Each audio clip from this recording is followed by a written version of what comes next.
You know that feeling when you finally unlock the door to your new home, ready to start a fresh chapter, only to find out you've just stepped into a war zone you never signed up for? That was me, Evan Carter, on what should have been the happiest day of my life. Instead, I was greeted not by a neighborly smile, but by a threat.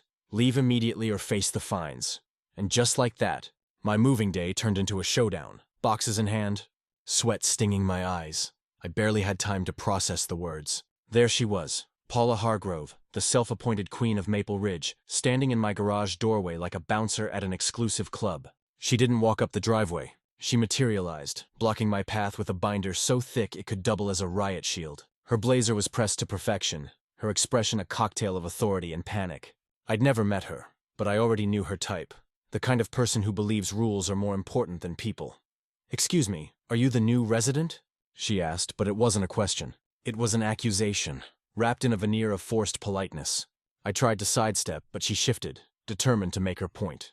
My arms ached from the weight of a box labeled Kitchen Fragile, and the tape was peeling off my fingers. "Yeah, that's me. Evan Carter." I tried to keep it light, but she wasn't having it. "I'm Paula Hargrove, president of the Maple Ridge Homeowners Association. We need to discuss your compliance status immediately." She thrust a paper at me so aggressively I had to choose between catching it or dropping my box. I chose wrong. The clang of a cast-iron pan hitting concrete echoed through the garage, a metallic gong announcing the start of hostilities. Paula's eyes lit up. "This is exactly what I'm talking about. Noise violations, disruptive moving practices. If we don't maintain uniformity, this entire community will fall apart." She bent down, retrieved the pan, and handed me a blue binder. Her holy scripture of compliance. "You have 30 days to review and sign acknowledgement of all community standards, or you'll face daily fines starting at $50. I flipped through the binder. Its pages dense with single-spaced regulations about grass height, mailbox placement, and even the color of your front door. "This binder is thicker than a bridge construction manual," I muttered. Paula nodded, mistaking sarcasm for admiration. "We pride ourselves on comprehensive standards. Every successful neighborhood requires structure." I wasn't about to be steamrolled. "Show me where my deed mentions your daily fines," I said, still leafing through what looked like the municipal code of a small country. Paula blinked, caught off guard. "Your deed is irrelevant. Property ownership comes with community responsibilities. We've had issues with non-compliant residents before, and I won't have this neighborhood deteriorating on my watch." Her words landed like a slap. I glanced at my phone, open to a property boundary app I'd downloaded before moving. The red lines on the screen didn't match what Paula was implying. I also noticed the box of street chalk I'd packed for a future driveway project. "What exactly makes you think I'm non-compliant? I literally just got here." Paula's grip tightened on her folder. "Failure to pre-register your move, improper storage of moving materials, and now noise disturbances. Each violation carries escalating penalties." She pointed at my garage, where boxes were stacked and a laser pointer sat on my toolbox. "Daily compliance fines start Monday. $50 day one, doubling each week of non-compliance." She said it like she was announcing a death sentence. I picked up the cast-iron pan, running my thumb along its smooth surface. First day in paradise, I thought. "Look, Paula, I appreciate the welcome wagon, but maybe we should figure out if your rules actually apply to my property before we start talking about fines." Her face cycled through shades of red, finally settling on stop sign crimson. "Every property in this development falls under HOA jurisdiction. That's how planned communities work." I hefted the pan in one hand, the binder in the other. The contrast was almost comical. The pan felt solid, practical. The binder, pure bureaucratic theater. "Mr. Carter, I don't think you understand the seriousness of this situation. Community standards exist for a reason. Property values, neighborhood character, these things matter." But I was starting to see the truth. This wasn't about grass height or mailbox colors.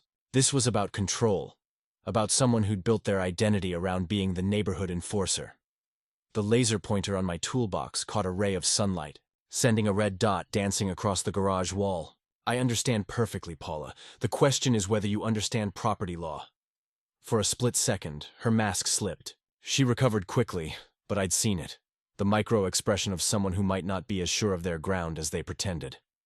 "I'll be monitoring your compliance status closely. Mr. Carter, very closely." She turned on her heel and marched down my driveway, but not before shooting one last glance at the laser pointer. Through the open garage door, I saw her talking animatedly to another woman across the street, already building her case. I set the binder down on my workbench next to the laser pointer and the box of chalk. If they wanted to play the paperwork game, I had a feeling these simple tools would be more useful than any thick blue binder. The compliance violation notice was still lying on the garage floor where she'd dropped it. I picked it up, reading the official-looking header and the red stamp that said vacate in bold letters. The stamp looked fresh, like it had been applied moments before she arrived. How convenient. I folded the paper and slipped it into my pocket. Something told me this was just the opening move in a much longer game. 3 days after Paula's dramatic debut, my garage had transformed from a storage space into a war room. The property boundary app glowed on my phone, red lines marking the edges of my lot. I'd printed the official plat map from the county assessor's office and pinned it to the wall, right above my workbench. The laser pointer and box of street chalk sat ready, silent witnesses to the brewing storm. That's when I heard voices outside. Through the open garage door, I spotted Paula leading a small group of neighbors, each armed with clipboards and matching name tags, HOA Volunteer Team. They moved with military precision, targeting my trash bin like it was a biohazard. One volunteer slapped a bright yellow sticker on it. Compliance Standards Reminder. Neighborhood Unity Survey, Paula announced to Mrs. Peterson, my next-door neighbor, holding up her clipboard like a badge. We're documenting concerns about the non-compliant newcomer and his impact on community standards. Mrs. Peterson glanced at my garage, uncertainty flickering in her eyes. I haven't really noticed any problems, she said quietly, but Paula was already scribbling notes. Disruption patterns often emerge gradually. Early intervention is key. Enough was enough. I stepped out, phone in hand, property app open. Morning, everyone. Looks like you're all interested in property boundaries today. Perfect timing. The volunteer team froze, but Paula stepped forward, her energy undimmed. Mr. Carter, this is official HOA business. Please return to your property. Funny you should mention property, I said, pulling a folded petition sheet from Paula's binder, one she'd dropped earlier. Anyone want to see what she's already been passing around? I held it up for the growing crowd. The bold title read, Petition to Remove Non-Compliant Resident. Mrs. Peterson leaned in, eyes wide. She drafted this before you even moved in. The neighbors murmured, phones snapping photos. Paula lunged for the paper. This isn't official. It's preliminary community feedback, she stammered, but her voice trembled. Instead of showing lines on a screen, I placed the petition flat on my toolbox under the garage light. The signatures were fake, the handwriting suspiciously identical. Looks less like community standards, I said, and more like someone inventing authority out of thin air. The crowd pressed closer. Mr. Peterson traced the boundary lines on the county map. So, the red line on your phone matches this county map exactly? When I nodded, something shifted in his expression. That means you're not actually in the HOA jurisdiction at all. His wife joined him, reading over the map. The crowd swelled, curiosity overtaking HOA loyalty. Paula tried to regain control, raising her voice. This kind of divisive behavior is exactly why we need stronger compliance measures. But she was losing ground to simple, visual evidence. Lena Brooks, my neighbor on the other side, approached with the calm of someone who deals in facts for a living. These are official county records? She asked. I confirmed. She nodded. Paula, I think we might have a problem here. If his property isn't actually in the HOA, then we don't have any authority over it. Paula's face cycled through anger, confusion, and, just for a moment, panic. Authority is established through community consensus, not outdated property maps, she insisted. But her words rang hollow. One volunteer quietly slipped away. Actually, Mrs. Hargrove, another volunteer said, I think the county records are pretty definitive on this stuff. Mr. Peterson was already doing math out loud. 15 years of HOA dues times 12 months. He stopped, looking at his wife. Honey, we need to look at our property boundaries too. The volunteer team was unraveling, members drifting toward my garage or disappearing entirely. I pointed to the faded, uneven letters on the sidewalk. Go away. Loading only. By the way, who authorized painting that on city property? Because that's not HOA land either. Paula's clipboard shook. The city approved that signage for community use. She was clearly improvising. Really? Because it looks like someone just grabbed a brush and went for it. Lena crouched, examining the paint. The crowd murmured, some downloading the same property boundary app I'd shown them. The mood shifted from Neighborhood Unity Survey to Property Rights Education Session. Paula had lost control of the narrative. This conversation is over, she announced, but nobody was listening. Her team had dissolved, most now clustered around the plat map. asking questions about their own properties. Mr. Carter, you haven't heard the last of this. Paula turned to leave, but not before glancing at the sidewalk paint, her mask slipping, fear flickering in her eyes. That night, I organized my growing collection of HOA documentation, but the next morning, the real escalation began. Tuesday was trash collection day. I wheeled my bin to the curb, just like everyone else. But when the truck came, it rolled right past my house. My bin sat untouched, while every other bin on the street was emptied. The wind picked up, sending plastic bags tumbling across the street. Coffee grounds exploded across Mrs. Peterson's driveway. I scrambled to collect the mess, mortified. Lena appeared on her porch, phone recording. "This is getting ridiculous," she said, zooming in on the untouched bin. "They're not embarrassing you. They're exposing themselves." "Who's they?" I asked, though I already knew. She flipped the camera to the logo on the truck. Flynn Environmental. Every bin collected except Carter. HOA interference on full display. Neighbors peeked out as her livestream pinged more viewers. The comment counter climbed. I managed to gather most of the trash, but the humiliation lingered. Mrs. Peterson quietly helped clean up the coffee grounds. She didn't say anything, just gave me a nod that said, "This isn't your fault." Back inside, I found a receipt from Flynn Environmental tucked under my wiper. Not a service notice, just a receipt for route modification services dated yesterday. At the bottom, a handwritten note, HOA authorization for entire street. I called Flynn Environmental. Derek Flynn himself answered, "Yeah, we had to modify the route based on HOA compliance issues. Temporary service suspension until the matter's resolved." "What matter?" I pressed. "Property compliance violations." The HOA president said there were ongoing issues that required service interruption as a compliance enforcement measure. "Can you send me the dispatcher notes that authorized this change?" He hesitated, then agreed. The notes arrived within the hour. Paula had claimed authority over the entire street, including properties outside the HOA. Half the addresses on her list weren't even HOA members. I started a folder. HOA overreach documentation. Something told me it wouldn't be a thin file. By afternoon, the street looked normal again, except for my full bin, a lonely monument to bureaucratic pettiness. Paula drove by twice, slowing to take photos. I waved from my garage, organizing my growing collection of evidence. She sped off, her expression no longer triumphant but troubled. But the trash bin was just the beginning. The next escalation would be even more invasive and far more permanent. The next day, I woke to the rumble of a truck outside. Not the familiar trash hauler, but a city-marked vehicle carrying a gleaming new mailbox cluster frame. The kind you see in apartment complexes, not single-family homes. Two workers unloaded tools, consulting a clipboard that looked official enough to fool anyone at a glance. Paula's car idled half a block away, engine running, her silhouette visible through the windshield. She was watching, waiting. One of the workers approached my door. "Afternoon, sir. We're here to install the new community mailbox cluster. You'll need to remove your individual box and start using the centralized system." He handed me a work order, stamped and signed, referencing a community petition filed 2 weeks ago, before I'd even moved in. I glanced at my perfectly functional mailbox, then at the cluster frame being assembled 15 feet away. The timing was too perfect, too targeted. "Who authorized this?" I asked the HOA board. "We have a petition and a work order," the worker replied, already marking positions with spray paint. I watched as they tried to fit my mailbox into the cluster. The mounting hardware didn't match. The worker struggled, bolts clanging to the pavement. The sound echoed, a metallic reminder of my first encounter with Paula.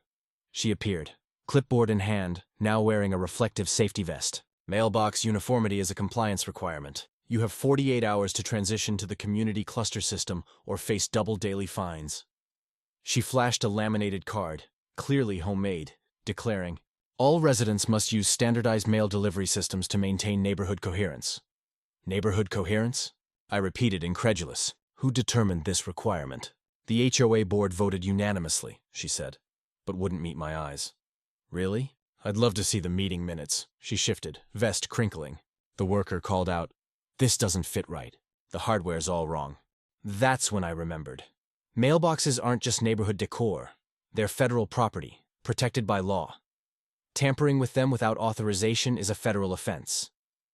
I pulled out my phone and dialed the local post office. "Hi, I need to speak to the postmaster about unauthorized mailbox modification at my address." The conversation was brief, but illuminating. Yes, they were aware of the situation. Someone had called yesterday claiming HOA authority over mail delivery systems. No, the postmaster had not authorized any changes. Yes, he would be out within the hour. Paula was still fumbling with the hardware when the postmaster arrived, uniform crisp, badge gleaming. He didn't hesitate. "Ma'am, unauthorized modification of mail systems is a federal offense." He slapped a bright red violation notice onto Paula's clipboard. The paper flapped in the breeze, a scarlet flag for all to see. Gasps rippled through the crowd. Someone even clapped. Paula's hands shook. "We were just standardizing. The HOA has authority over—" "Ma'am, the HOA has no authority over United States mail delivery. None whatsoever." The postmaster examined my mailbox, now awkwardly jammed into the cluster. "This installation is completely non-compliant with postal standards. We'll restore the original configuration immediately." Paula backed away, her authority crumbling. There must be some misunderstanding. We were just trying to improve neighborhood efficiency. The postmaster wasn't interested in efficiency theories. "Sir," he said to me, "we'll have your individual mailbox restored by end of business today. And ma'am, any further modifications will result in federal charges. Am I clear?" He applied an official eagle sticker to my mailbox. United States Postal Service. Tampering with mail delivery systems is a federal crime. It felt like armor, a shield against future compliance nonsense. Paula stared at the sticker, realization dawning that she'd crossed a line she couldn't erase. Her compliance team packed up with record speed, eager to escape federal scrutiny. Paula lingered, clipboard rattling in her hands. "This isn't over, Mr. Carter," she said, but her voice was hollow. That night, I organized my growing stack of HOA documentation. But just after midnight, headlights swept across my window. A truck engine idled, then shut off. Footsteps approached my door, deliberate, purposeful. I watched from the shadows as Derek Flynn, the trash contractor, quietly loaded the mailbox cluster frame and mounting hardware into his truck, then drove off into the night. The unauthorized installation had vanished, as if it had never happened. But Paula wasn't done. The next morning, Lena appeared on my porch, 2 coffees in hand and a worried look on her face. "We need to talk. Paula's been busy." She led me to the back deck, away from prying ears. "She's been going door to door, telling people your non-compliance will hurt everyone's home prices. She's using fear, talking about property values dropping, market instability, all of it." I shook my head. "Does she have any data?" "None. But people are starting to ask questions, especially after what happened in your garage. Mrs. Peterson spent yesterday researching property values in mixed HOA and non-HOA neighborhoods. Turns out Paula's claims are backwards." I called Mrs. Peterson, who was eager to share her findings. "Paula's claims are completely wrong. Properties near non-HOA homes actually appreciate faster. Buyers value freedom from restrictions and lower costs. There's a whole market for non-HOA neighborhoods." I called 3 local real estate agents. 2 replied quickly, both confirming Mrs. Peterson's research. "HOA properties can be harder to sell," one said. "Buyers see fees and restrictions as negatives. Non-HOA properties sell faster and for comparable prices." That afternoon, Paula was in the street, waving her arms at the Hendersons, clipboard shaking. "Market research clearly shows non-compliant properties drag down values," she insisted. I stepped out with my laptop, video chat open. "Funny, Paula. I just finished a call with a licensed agent. Want to hear what she had to say?" The agent's voice rang out. "Non-HOA properties often sell faster and at higher prices. Buyers pay attention to freedom from fees and restrictions." The Hendersons leaned in, their expressions shifting. Paula's response was immediate but desperate. "Individual agent opinions don't reflect comprehensive market dynamics. HOA properties maintain value through standardization." "Do you have actual sales data or just theories?" Mr. Henderson asked. Paula shuffled her notes, unable to answer. Mrs. Peterson appeared with her own research folder. "County assessor data shows non-HOA properties appreciate at the same rate as HOA properties, but without ongoing fees or special assessments." The discussion continued, neighbors comparing research, sharing concerns about HOA fees and restrictions. Paula tried to regain control, but facts proved more persuasive than fear. When people started exchanging numbers to continue their research, she retreated to her car, phone pressed to her ear, gesturing wildly. That evening, Lena texted, "Check Paula's online activity tonight. She's been typing furiously since your data presentation." I think she's cooking up something digital. 2 days later, Mr. Henderson knocked on my door, phone in hand. Evan, you need to see this. He showed me screenshots from a private group Paula had created. Concerned Maple Street residents. There were photos of my house, taken from multiple angles with captions like deteriorating property standards and non-compliance creating visual blight. How many people are in this group? I asked. 23, but only 3 are commenting. The rest are ignoring it. And the accounts posting the photos? All created last week. Same writing style, same grammar mistakes. I traced 3 profiles back to Paula's Google Drive. She'd built fake accounts to make her campaign look bigger. I printed the screenshots, pinned them to my garage wall next to the plat map. Different battles, same wall of evidence. But the real shock came when I checked the photo metadata. Several were taken while I was at work. Paula had been trespassing, photographing my property in secret. Lena's voice was urgent when I called. Trespassing to take misleading photos crosses into illegal territory. That's not HOA enforcement. That's stalking. And just as the tension reached its peak, with Paula's campaign turning from petty to personal, I realized this was no longer just about property lines. It was about standing up to a bully who would stop at nothing to control her neighbors. If you've ever faced a neighbor like Paula, or if you want to see how this battle ends, now's the time to subscribe. You won't want to miss what happens next. The next afternoon, Mrs. Peterson hurried over, her phone screen glowing with a new post from Paula's private group. She's calling for an emergency neighborhood meeting tomorrow night, she said, voice tight with concern. She wants everyone to sign a petition about maintaining property values through community enforcement. She's trying to turn this into an official action. I read the petition's language, carefully crafted to sound reasonable, but full of vague terms like community standards and neighborhood harmony. Nowhere did it mention property boundaries, HOA jurisdiction, or the federal law she'd already violated. Paula was trying to rally the neighborhood behind her, hoping fear would do what her authority couldn't. Are people actually planning to attend? I asked. Mrs. Peterson nodded. She's been calling people directly, telling them your non-compliance is a legal liability for everyone. People are nervous. Fear is a powerful motivator when it comes to their homes. That evening, I prepared for what felt like a trial. I gathered every document, county property records, federal postal service letters, real estate agent statements, and the evidence of Paula's trespassing. I wasn't just defending myself. I was defending the principle that facts and law matter more than intimidation. The next morning, a city truck pulled up in front of Paula's house. Derek Flynn, the trash contractor, was there too, deep in conversation with Paula. Their body language was tense, gestures sharp and urgent. After 20 minutes, Derek drove off, but not before pausing in front of my house, eyes lingering on my federally protected mailbox.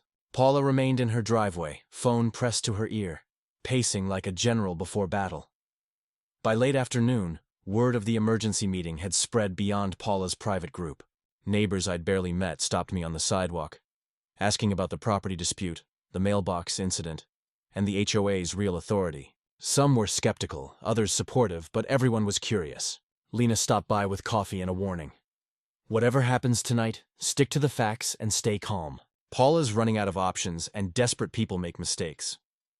As the sun set, I walked to the community center, documentation files in hand. The parking lot was full. Paula's car already there, along with a city-marked vehicle. Inside, the meeting room buzzed with nervous energy. Paula had arranged the chairs in neat rows, a makeshift podium at the front, her petition clipboard and flip chart ready for a performance. 15 neighbors filled the seats, divided between her loyalists, skeptics, and those just hoping for peace. Paula began with her signature authority. Thank you all for coming to address this critical situation. We're facing unprecedented challenges to our community standards from a property owner who refuses to acknowledge established guidelines. She gestured toward me, not meeting my eyes. She flipped through poster boards, but before she could finish her first chart, a uniformed officer entered the room, holding a document. We received a report that someone here has been filing false complaints under HOA authority, he announced, scanning the crowd. All eyes turned to Paula. Chairs squeaked as neighbors leaned forward, whispers rippling through the room. Mrs. Peterson whispered, "That's the same deputy who warned her about calling 911 last month." The officer tapped Paula's stack of charts. "These don't match the county filings," gasps echoed. Paula's visuals crumbled, her composure slipping. Mr. Henderson stood abruptly. "Paula, where's the actual sales data? The agents Carter called gave us numbers that don't match your charts." Paula shuffled her notes, her answer tumbling out. Individual opinions don't capture full market dynamics. This needs broad community action. Her words sounded more like excuses than analysis. She passed the petition clipboard through the rows, starting with her supporters. This petition demonstrates our collective commitment to preserving our investment. But as it reached the middle rows, people paused, reading the language, asking questions. Mrs. Peterson raised her hand. What specific authority does this petition grant, and to whom? Paula's answer revealed her campaign's fatal flaw. It grants community authority to enforce standards that protect everyone's property values. Lena, from the back, pressed the point. Community authority over non-HOA properties? What's the legal basis for that? The room fell silent. Paula hesitated, then said, legal technicalities shouldn't override community needs. When property values are threatened, legal technicalities become irrelevant. Mr. Peterson stood, holding his own folder. Actually, legal technicalities are exactly what we need to discuss. Property law isn't optional just because we don't like the outcomes. He read from his research. According to county records and multiple real estate professionals, non-HOA properties in this area maintain comparable or superior value appreciation compared to HOA properties. From an investment standpoint, non-HOA is often preferable. The petition stalled, pages fluttering on a folding chair. Most neighbors listened, considered the evidence, and declined to sign. Lena raised her hand again. Paula, can you explain why your photographs of Mr. Carter's property were taken from positions that appear to be on his private property while he was at work? The silence was heavy. Paula's response was immediate but unconvincing. Documentation of compliance violations requires thorough assessment from multiple angles. Everyone understood the difference between public photography and trespassing.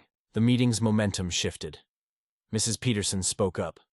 Property disputes should be resolved through proper legal channels, not community pressure campaigns. Heads nodded. Paula's face cycled through frustration, confusion, and resignation.